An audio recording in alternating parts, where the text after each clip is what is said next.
Singularity identity का proof that वाले question को सॉल्व करने वाले हैं, जो कि हमारे आने वाले एग्जाम के लिए ये क्वेश्चन बहुत इंपॉर्टेंट होने वाला है। तो चलो इस क्वेश्चन को करते हैं, है ना। इस क्वेश्चन को करने से पहले मैं बताना चाहता हूँ कुछ फॉर्मूले पहले हम लोग डिस्कस करते हैं कि सेक्स स्क्वायर थीटा माइनस में tan square theta equal to में क्या होता है, वन होता है ना। या फिर हम क्या लिख सकते हैं, जो सेक स्क्वायर थीटा होता है ये भी हम लिख सकते हैं इक्वल टू में one plus ten square theta होता है। ठीक है, ठीक है। अब एक बार और एक और फॉर्मूला हम लोगों ने डिस्कस किया था, cosec square theta minus cot square theta equal to में क्या होता है, वन, है ना। अब एक बार बताओ कि हम कोसेक स्क्वायर थीटा को क्या हम one plus coat square theta लिख सकते हैं, देख लो।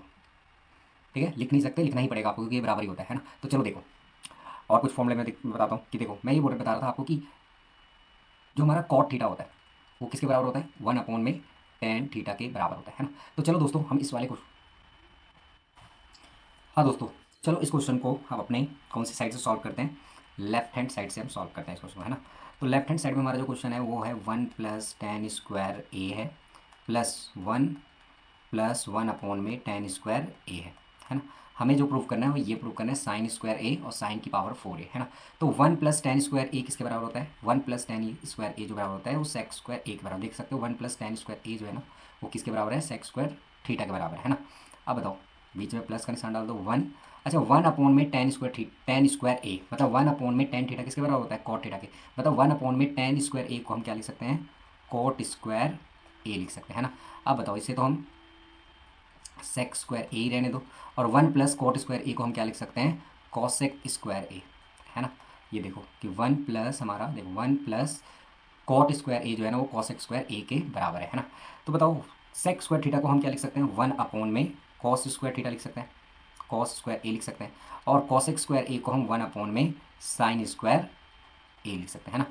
अब क्या कर लेते हैं हम इसका एलसीएम ले लेते हैं, तो एलसीएम क्या आएगा, ऊपर आ जाएगा साइन स्क्वायर ए, है ना, और इसको वन से करेंगे तो ये आ जाएगा कॉस स्क्वायर ए। ठीक है, मैंने साइन स्क्वायर को वन से मल्टीप्लाई किया तो साइन स्क्वायर ए आएगा, और कॉस स्क्वायर ए को हम वन से मल्टीप्लाई करेंगे तो कॉस स्क्वायर ए आएगा।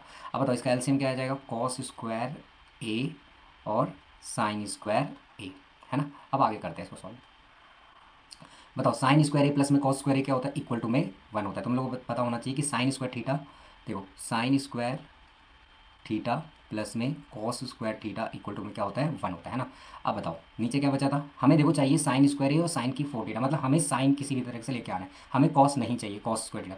तो हम कॉस स्क्वायर थीटा को क्या हम लिख सकते हैं, वन माइनस साइन स्क्वायर ए, है ना, और हमारा क्या था साइन स्क्वायर ए। तुम्हें ये पता होना चाहिए कि भाई जो साइन स्क्वायर थीटा की वैल्यू को वन माइनस हम क्या लिख सकते हैं, कॉस स्क्वायर थीटा, है ना, और कॉस स्क्वायर थीटा को हम लिख सकते हैं one minus sign square theta, है ना। तो देखो, अब देखो साइन स्क्वायर ए को वन से मल्टीप्लाई कर दो, फिर इससे मल्टीप्लाई कर दो, तो वन अपॉन में साइन को वन से करोगे तो साइन स्क्वायर ए आ जाएगा, साइन स्क्वायर ए को साइन स्क्वायर ए से करोगे तो माइनस का साइन स्क्वायर फोर ए आ जाएगा। ठीक है, तो ये रहा इस क्वेश्चन का सॉल्यूशन। ठीक है, अगर आपको समझ में नहीं है तो आप मुझे बता सकते हैं, जो क्लास में बच्चे मेरे पढ़ते हैं तो क्लास में आके क्वेश्चन दोबारा से पूछ सकते हैं अगर समझ में नहीं आया हो इस वीडियो में तो।